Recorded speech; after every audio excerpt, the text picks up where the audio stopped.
Hello and good evening. So, have you ever felt like you were in a situation that was so hopeless and so helpless and you had nowhere to turn? Today, we're talking about the subject of divorce. Today, we have Brother Dennis Peeler, who is also my father in law, uh, as a special guest with us. So, here we are. So, um, some of you out there watching, you may be struggling, and our episodes always kind of geared toward uh, married couples and dating and family life and things like that. But uh, what about some of you folks that are in the middle of the biggest struggle of your life? What about some of you that have been so hurt and so torn apart that it's hard to tell which way is up? So today we have Brother Dennis with us, and he can kind of shed some light on where to turn, what to do, maybe answer some questions that you have, and maybe help you deal with this situation because you may be hurting and it just feels like there's nothing to do, that it just doesn't seem to be getting any better. But there is hope. So we will find that out as we go along in our conversation this evening. So thanks for watching. Thanks for being here with us. So we'll get started. So first of all, I want to put Tiffany on the spot because this is a little out of her, um, I guess, realm of understanding. So uh, your parents have been together your whole life, right? Yep. How long have your parents been married? 41 years. 41 years. Yes. Yeah. Yeah. Okay. 41 years. Okay. Made me Uh, sweat. Long time. it's a long time. So we say congratulations to Brother Dennis and Miss Jean because they've been married 41 years.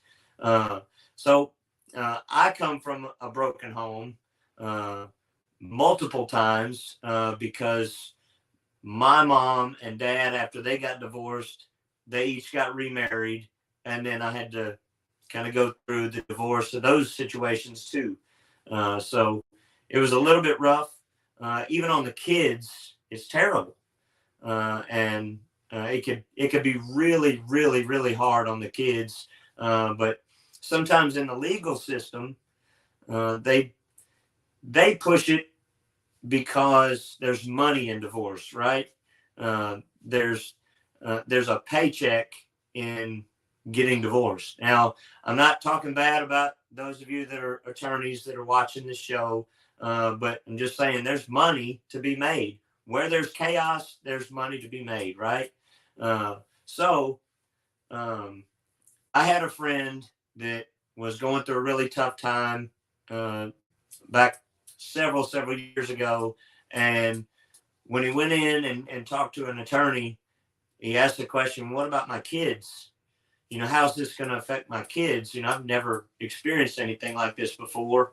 And the attorney told him the kids will be fine. Kids are resilient, that they'll get 2 birthdays, 2 Christmases. The kids will be just fine. But for us, for Tiffany and I, that is not an option. But those of you that are in that situation, we can shed some light on that because it was very hard on me. So, Brother Dennis, um, your parents went through a divorce, right? Yeah, they actually divorced 2 times. I was in second grade first time they divorced, and I can remember it like it's yesterday. Uh, it's one of the hardest things that I ever faced as a child. I was in Garland School in second grade. My mom come in and told me that we were moving, that she was leaving my dad. I didn't understand, and it pretty well tore my life apart. Mm-hmm. It's heartbreaking, right? Yeah. It just seems like the world crumbles down on top of you because your life, your security is in your parents, right? Right. You look to your parents for guidance, for direction, for security, and everything. And then when that breaks down, then you feel like my whole world has just gone to crap, right? Yeah. Well, you have two people that you thought loved each other, and all of a sudden they turn on each other, and everything's different. Mhm. Everything's different, and just everything that goes along with it, the fussing and arguing, and just the turmoil that was there. Uh, People that hadn't faced divorce have no idea how a child feels. I can relate to children that are from divorced families. It's not easy, and I don't know. You go on with life the best you can, but things are different. Right? Yeah, things are way different. And like us as children, we don't think about 2 Christmases. We don't think about 2 birthdays. We think about our lives being ripped apart, and everything is just completely gone from what we knew life to be. Right? Right. We had to move into a house. Me and my mom, and my brother had moved into a house that barely had electricity, had no running water.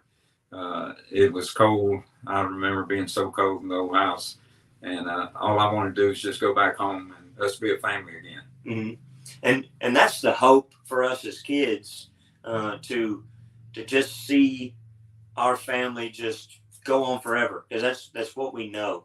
And then when that's torn apart, then it destroys our lives, and we have a hard time trying to figure out, well, what's real, what's solid in my life.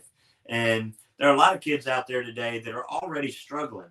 They already have enough issues. Say they're being bullied at school, or they have a hard time making friends, and then when their family falls apart, then it can just seem like everything is stacking on their shoulders, and they have nowhere to turn, nobody that they can trust. So that can kind of help you understand where some of these kids get in trouble, because they're trying to find somebody that loves them. And it's not that mom and dad don't love them anymore, but you're torn between these 2 positions. And in the biggest part of it all, then mom plays the kids against the dad plays the kids against the mom, right? And those can be very ugly situations. And so again, you've got this kid in turmoil, so you can understand why maybe they'll act out. So what's the best thing to do for the kids in that situation? What helped you to get through that situation? I know your parents, when they were breaking apart, that they probably didn't go at each other's throats. They weren't out fighting in the front yard like we see. It wasn't a Jerry Springer episode, right? Well, it was at times. Okay. It was pretty rough. They had some pretty good fights, but I knew that both of them loved me. I knew both of them that loved me, and I wanted to be with both of them, and I knew I couldn't be with both of them anymore. And after about a year, they did end up getting back together. But I'll be honest, it was worse than getting back together than it was when they separated, because eventually they divorced again after I was grown. Right. And that's our hope, as wounded children. Our hope is always that our parents would get back together. I know when my mom and dad divorced, like, it was our biggest dream. Like, everything else got put on hold, and we tried desperately to try to play the fix-up game and try to bring them back together. And no matter how hard we tried, then it was just like, we always got that, no, it's not going to work. No, it's not going to work. And we still tried to hold out hope.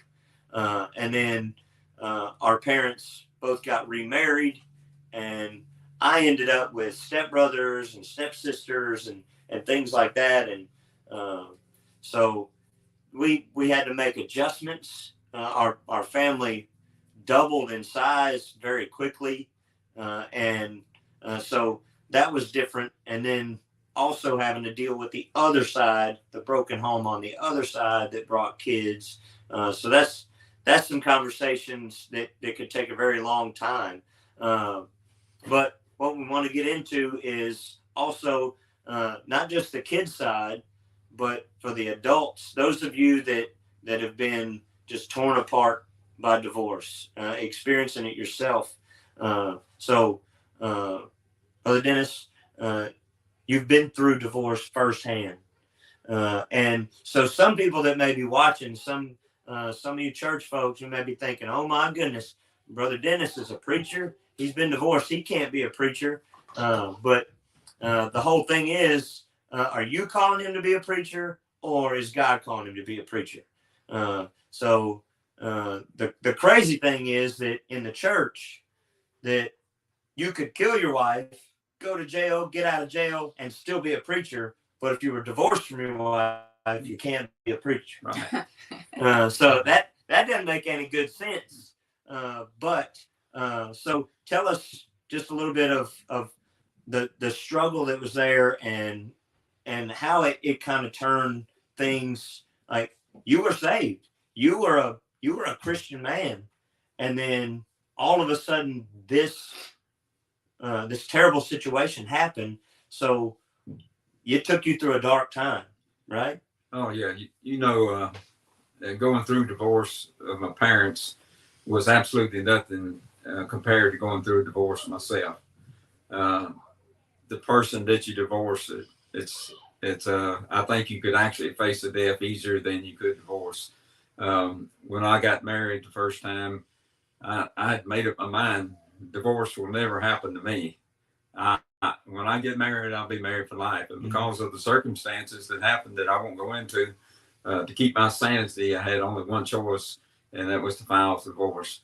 But here's the problem. I was still in church.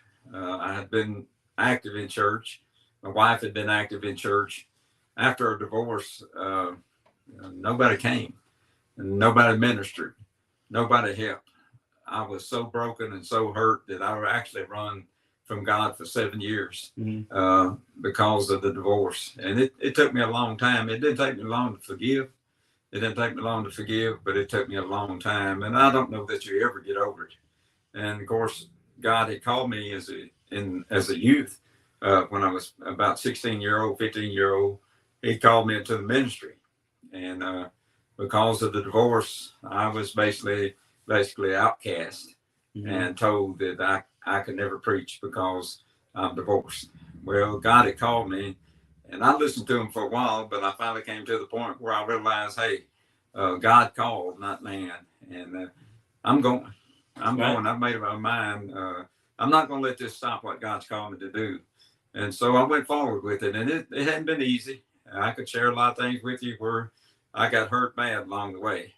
I won't even go into those things, but there was a lot of hurt, a lot of pain. But I just waited, hoped that one day somebody would come and say, hey, Dennis, is there anything you need? Can I help? Can I pray with you? But nobody never came. And I think the churches today, they do a pretty good job of ministering or counseling couples who are going through problems in their marriage. But after the divorce takes place, no follow-up, nobody shows up. You basically done, and there's nothing else they can do to help you. Right. Well, that's not true. A divorced person hurts inside. You feel like a failure. You feel like your life has come to an end, and you feel like there's no purpose anymore, and you don't understand. You're broken deep inside. But you go on, and I did go on, and God's used me in the ministry. Maybe not in the way that he could have if I'd never been divorced, but my first marriage only lasted about 2.5 years. That's all it lasts. And as I said, I had to file for divorce. I filed myself to keep my sanity. And according to the Bible, the grounds that I had for divorce were scriptural, according to Jesus. And so, but I'm just thankful that God was there all the time to help me through it. Right. So many times we've said this before. This is not our preaching and teaching Sunday school platform, but I do want to let you know that this is a very serious thing, and I know that everybody can point the finger somewhere. Everybody can push the blame off on something or someone, and the church has a serious breakdown in follow-up on divorce care and things like that. But there are ministries that really do pour into people that are hurting during that time, and even after being divorced, that still minister to them. So another question I want to ask you, Brother Dennis, is you feel like that maybe your ministry is not to the capacity that maybe you've thought out in your mind, but what do you really think that your struggles and everything that you went through in the past and your divorce, what has that done for your marriage? You've been married for just over 41 years now. So what did that do to prepare you to be married to Miss Jean? Well, I realized that the first time it's a two-sided thing. It's not always the other person's fault. I see things that I could have done different. And when Miss Jean got married, I learned from my mistakes. And so we went forward. I learned to be quiet a lot of times. I learned to listen a lot of times. Right. But we've had a great marriage for 40 years. And also, not only in my marriage has divorce helped me, it actually ended up helping me in my ministry. I can minister to people that most pastors can't minister to. Right. There are very few divorced pastors. And so I know what a divorce is. I know how hurtful it is. I know how painful it is. And so God gives me the capacity to be able to minister to those people that are hurting, that are going through divorce, and realize what they're feeling.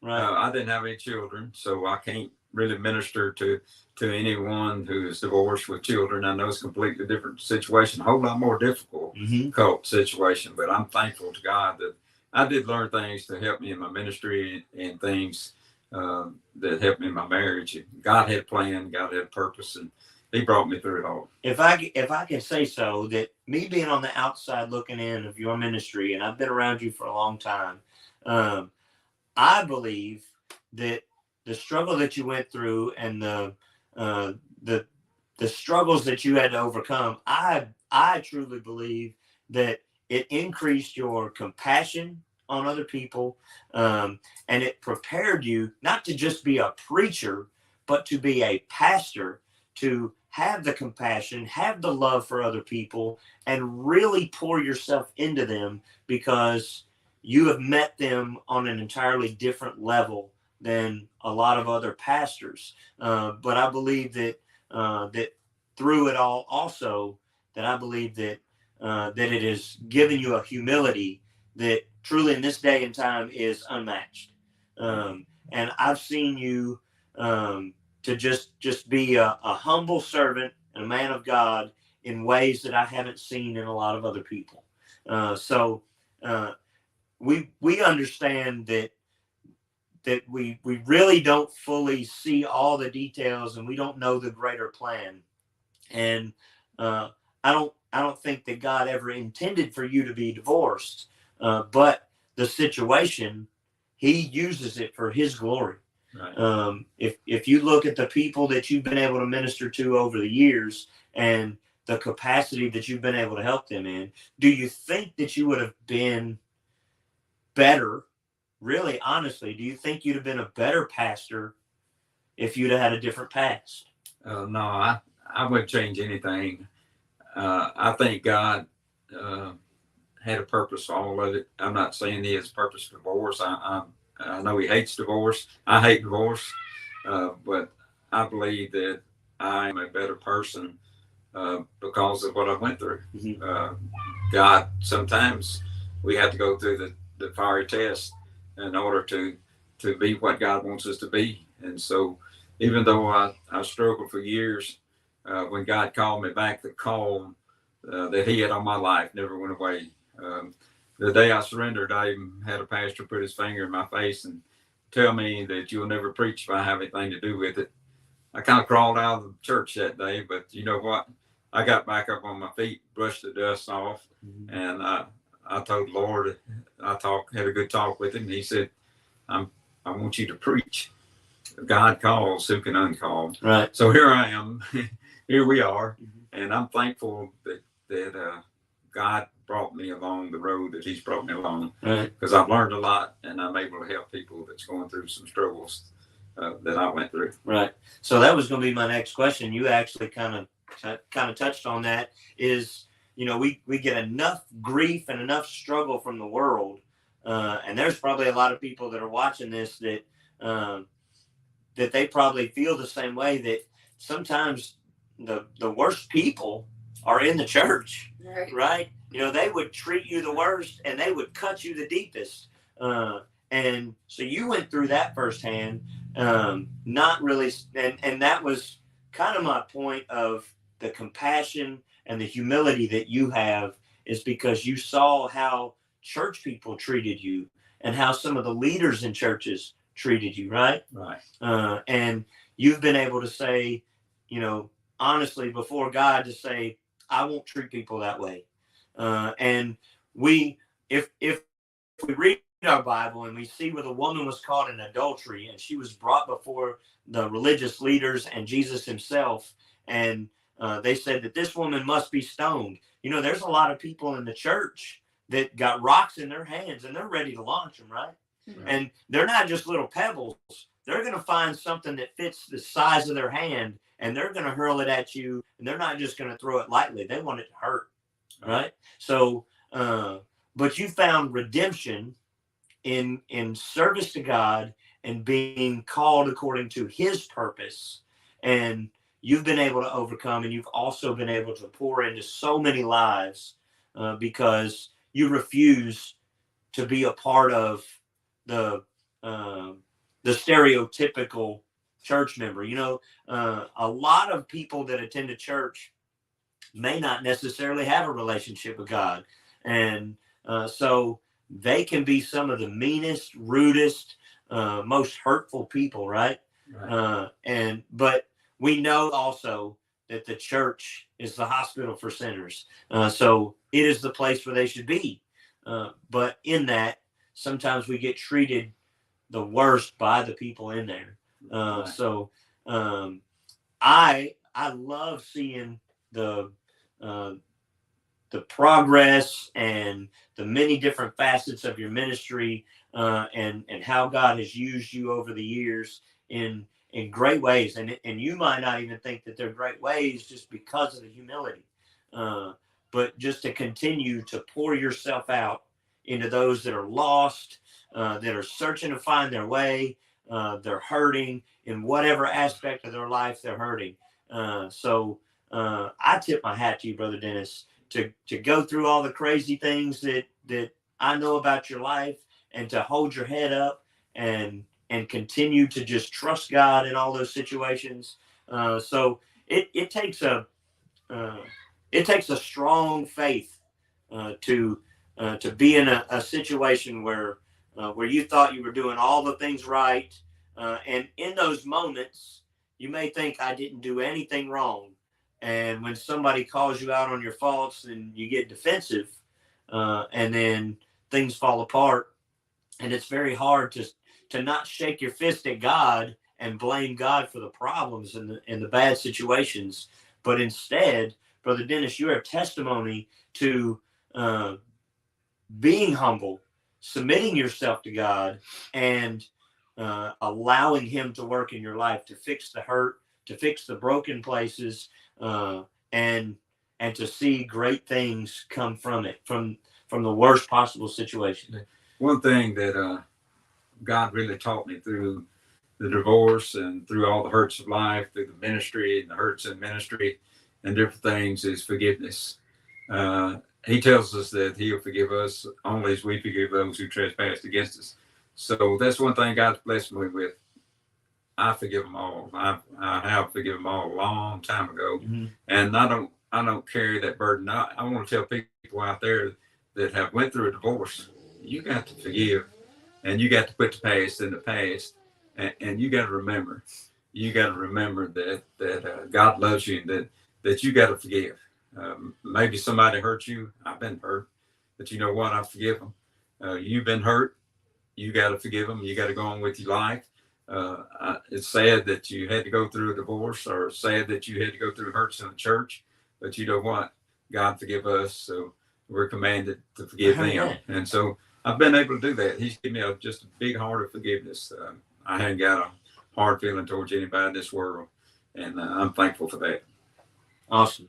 So Tiffany, we're not going to completely leave you out here. So just because you don't know the situation firsthand, you know your dad has told you his past. He's never hid anything from you guys. So it wasn't like it was a shock that one day, like, oh my goodness, my dad was divorced. So he was honest with you guys, right? So what questions or what is something that you want to say to somebody out there that's listening that even though you haven't experienced it firsthand, but from seeing these situations, how could you offer some hope? Well, I've not experienced it firsthand, but I'm married to you. I'm his kid. So I see the fruit of it. And while at the time I know it had to be hard and seem impossible and like everything sucked, but I feel like it made you better dads. It made you better men through it all. Yeah. Like, could you be the man you are right now if you've not gone through that? Right. I don't know, because like, the situation I don't feel like it though, right. Because like alcoholism runs in both of your families. Right. Both of your dads were crazy alcoholics. Right. But look at the two of you. We're sober. Yeah. Right. Right.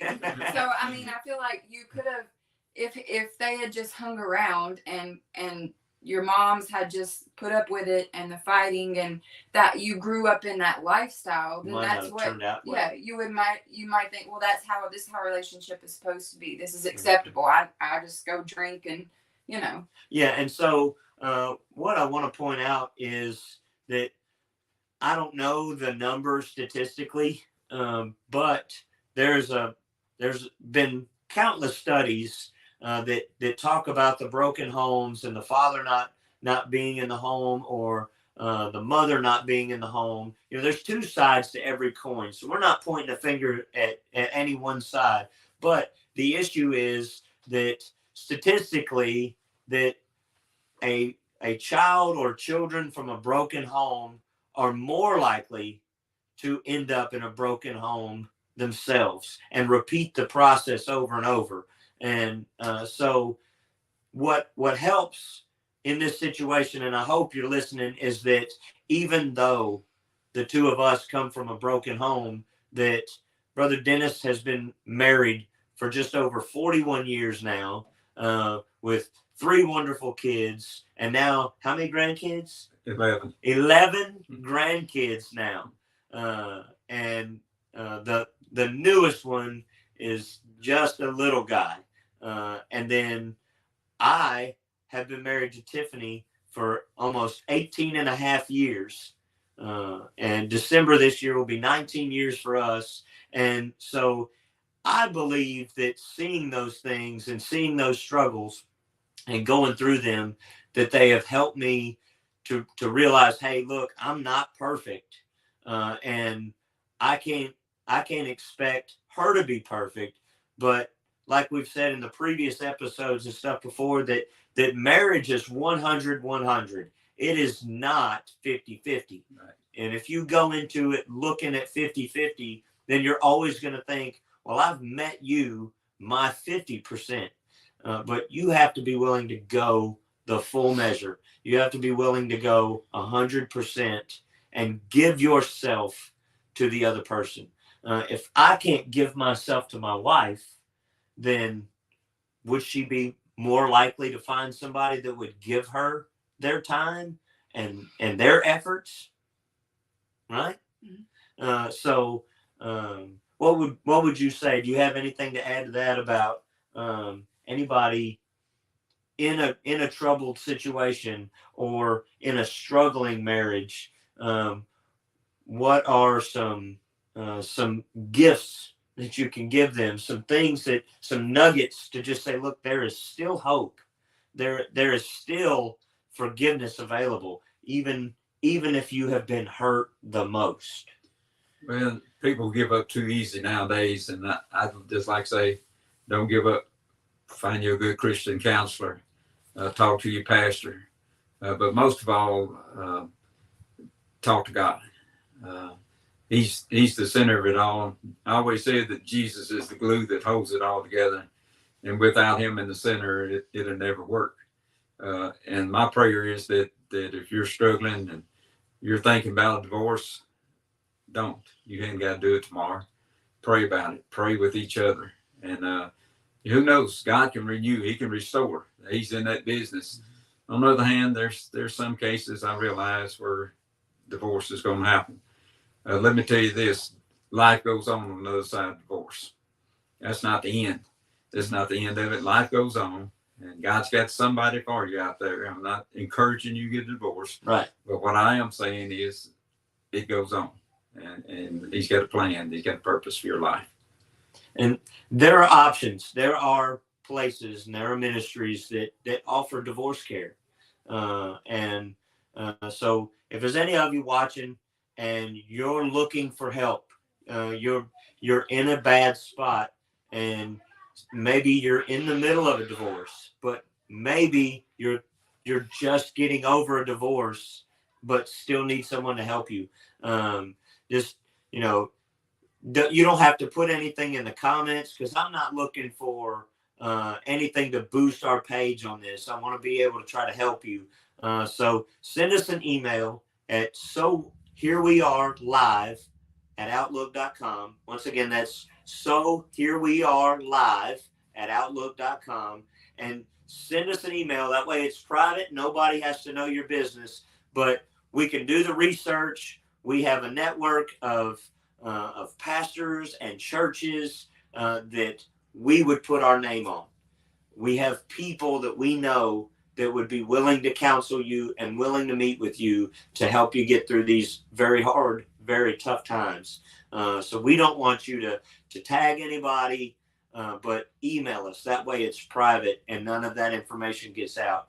So again, we want to help you, and we want to be able to see the very best for you. No matter what the situation is, there's always hope, and there's always life on the other side of it. So just send us that email, and we will do our best to get you the information to put you in the hands of some good people. Bobby, let me share one other thing. And this is to the churches. It's to my church. It's to me. Don't let a divorced couple slip through your hands. Minister to them. Minister to couples that's having problems, but also minister to those that have divorced and just need somebody to tell them that you love them. Mm-hmm. Very good. All right, so we want to thank Brother Dennis for being here today. Tiffany, you got anything to add? Or this is your time. You've got him pinned up in a room. You're by the door. Is there anything you want to ask him before we cut him loose? No, you're good. Okay. All right, so we thank Brother Dennis for being here. Thank you, such a wonderful man of God. And we know that there's been some struggles, and he's been able to overcome them only by prayer and trusting in a holy God. So thank you guys for watching. Thank you for your patience. But if you know somebody that's in a tough situation, send them this video. Send them the link so that they can watch this, and then give them our email address, and we will do everything we can to help you. We do have some things coming up. We have some announcements to make here in the next couple weeks. We're going to be doing a couple things. We're getting ready to do a giveaway, and I believe we're going to do a giveaway in the month of June. We decided we're going to start in June. So what we're looking to do, I'm going to do this real quickly. What we're looking to do is to do a giveaway, and it's not anything like we're not trying to generate comments or anything like that. But if you know a couple that needs a date night, that needs some time alone, we can't do it all. We can't provide the babysitter, but we are working on some things to help try to provide a date night for a couple that needs it. They need some relief. They need some alone time. So we're gonna be doing that coming up in June. So we'll make more announcements about it later, and how you can get in on that, or the people you know that need it. So we'll give you more information as we get it all worked out. We gotta get the details together first before we fully release it and give you the date. All right. So again, thanks for watching. Thanks for putting up with us in our craziness and our ups and downs and all the things thereof. So here we are. Y'all have a great night, and catch us again. Good night.